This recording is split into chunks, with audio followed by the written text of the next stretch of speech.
Me causou um grande espanto foi quando eu comecei a penetrar no hospital e ver o que se via era um campo de concentração nazista. Doentes nus, sujos, despidos, jogados pelo chão, não tinham leitos, não tinham cama, não tinha nada, dormiam pelo chão, sujos, e uma coisa que me estarrecia eram os pátios. Os pátios eram o rebutalho. Eles ficavam lá apodrecendo no tempo, compreendeu? Não viam médico, eram poucos os médicos não vinham se deter com pacientes crônicos. O primeiro ato meu, quando assumi mesmo a direção, foi derrubar todas as grades. Eu levei um ano para reorganizar aquele hospital. Ele estava tão destruído. Mas quando eu reorganizei com formação de equipes interdisciplinares, compreendeu? Reuniões periódicas, compreendeu? Com prática de esportes para os pacientes, passeios com os pacientes da comunidade. Eu comecei a abrir as portas, né? A mostrar que eles não eram como a comunidade pensava, pessoas perigosas que iam agredir, que iam matar e esfolar. Matriculamos 34 pacientes, eu me lembro bem de mim, levantando os pacientes do chão, dopado, e começamos corajosamente a alfabetização. E no final desse curso, dos 34 matriculados, 17 se alfabetizaram.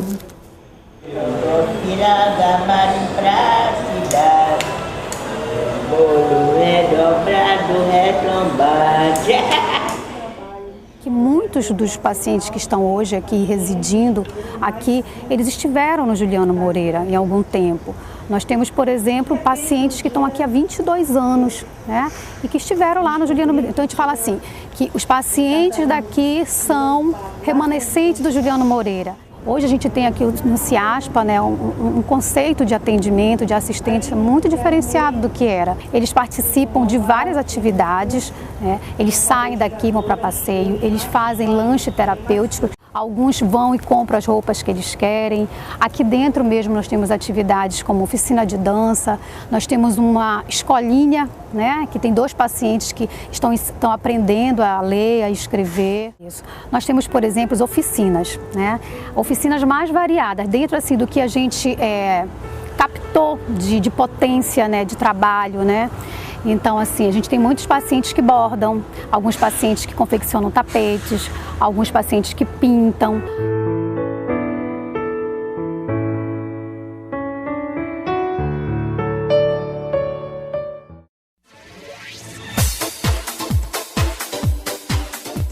Esse isolamento, a sociedade não admite mais isso. O movimento de luta antimanicomial, ele foi fundamental para isso. Para essa mudança de visão e mudança de abordagem, né? Foi um movimento nacional, que está aí há 20 anos fazendo essa luta, um movimento social importante do nosso país, que vem fazendo essa luta contra o preconceito, contra o estigma, contra a discriminação e que conseguiu muitos avanços. O CAPS ele tem procurado sair sair dos seus muros, sair aqui de dentro. Ele tem procurado trabalhar mais para fora, fazendo essa reinserção social. Através de quê? Através das atividades em museus, em cinemas, indo com pacientes, por exemplo, na estação das docas, fazer um passeio, num clube, em espaços onde a comunidade circula. O CAPS Renascer, ele tem as oficinas terapêuticas, que são oficina de pintura, oficina de serigrafia, oficina de bijuteria. Tem várias oficinas terapêuticas que trabalham tanto os objetivos terapêuticos quanto a formação de alguma nova habilidade para essa pessoa poder depois trabalhar em casa, ter um outro tipo de renda.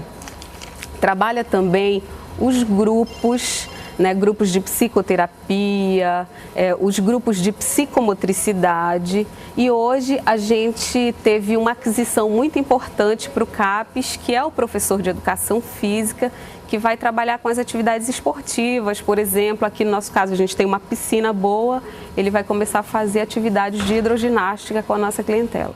A gente tem um projeto importante agora com a Secult, em parceria com a Secult, que é a Saúde Mental é Cult, que a gente busca aprimorar as nossas ações nos serviços, nos CAPs, com o apoio da Secult. Por exemplo, pegar um grupo lá do Carlos Gomes, da Escola de Música, e fazer um convênio com a gente para que a gente possa tanto aprimorar os técnicos que fazem a intervenção, quanto os usuários, para eles terem essa oportunidade, essa possibilidade de conhecerem sobre música, de começarem a musicalização e quem sabe daí a gente tirar talentos, como eu te falei, a gente tem talentos aqui. Nós temos hoje já no estado do Pará 39 CAPs, situado em várias regiões do estado.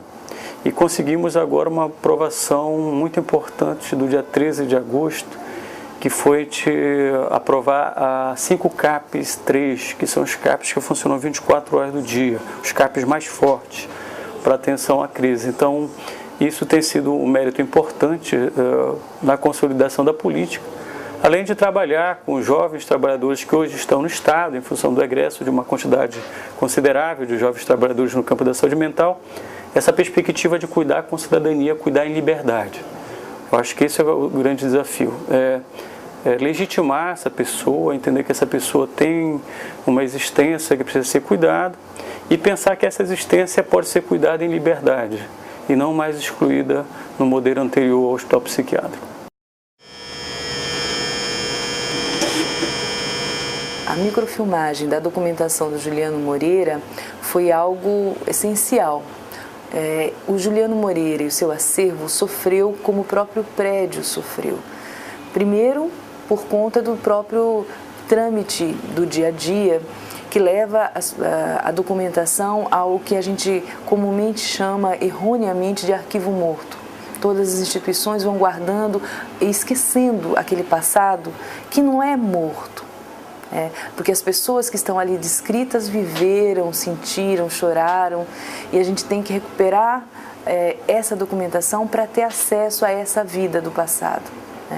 Então, o acervo do Juliano Moreira passou por esse processo do dia a dia, que foi deixando de lado essa documentação, até que as implicações dos anos 80, com o fim da ditadura militar, o envolvimento da sociedade e as tragédias do dia a dia, que foi o incêndio do antigo hospital, e a própria militância pela extinção dos alienados, restritos ao mundo, segregados do mundo, de certa maneira deixou essa documentação um pouco de lado,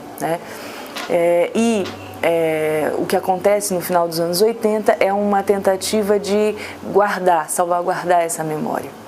Então, quando o hospital é desativado, a documentação continua lá. E aí o Prodepa faz um estudo para poder microfilmar todo o hospital de clínicas. Dentro deles encontraram essa documentação que começa nos anos 30, já não existia documentação do século XIX, ela foi perdida.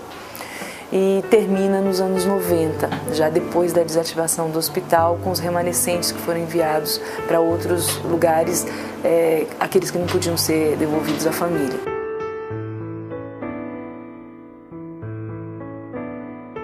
Havia um usuário de saúde mental que estava no canto lá, tocando um violão imaginário, e algumas pessoas passavam e instigavam esse usuário, né? Olha, é doido, não é para estar aqui, é para estar no hospital psiquiátrico. Outras, né, legitimavam aquele ato e aparecia um rapaz e oferecia um violão de verdade, né, para aquele sujeito, né? Aí o sujeito ficou agradecido. E no final das contas, quando o cidadão, já achando que estava cumprindo já o seu dever de fraternidade, solidariedade, foi embora, esse usuário levantou a mão e disse: muito obrigado, né? Hoje eu já posso ter 2 violões, o meu e o seu. Aí eu penso que essa história retrata, né, assim, que não precisamos ensinar para essas pessoas que esse violão é imaginário, né, mas dialogar com ele com um cunho de fraternidade, solidariedade para fortalecimento desta perspectiva humana, né? Uma coisa eu aprendi: não há ninguém inteiramente são, como não há ninguém inteiramente louco. Os grandes loucos da humanidade que fizeram fizeram loucuras, arrastaram nações e nações para guerras e destruições, viu? É uma loucura que era provada por multidões. Cada um de nós é um ser único, e quando as pessoas que convivem com a gente, né, percebem que ele é assim, fica muito mais fácil.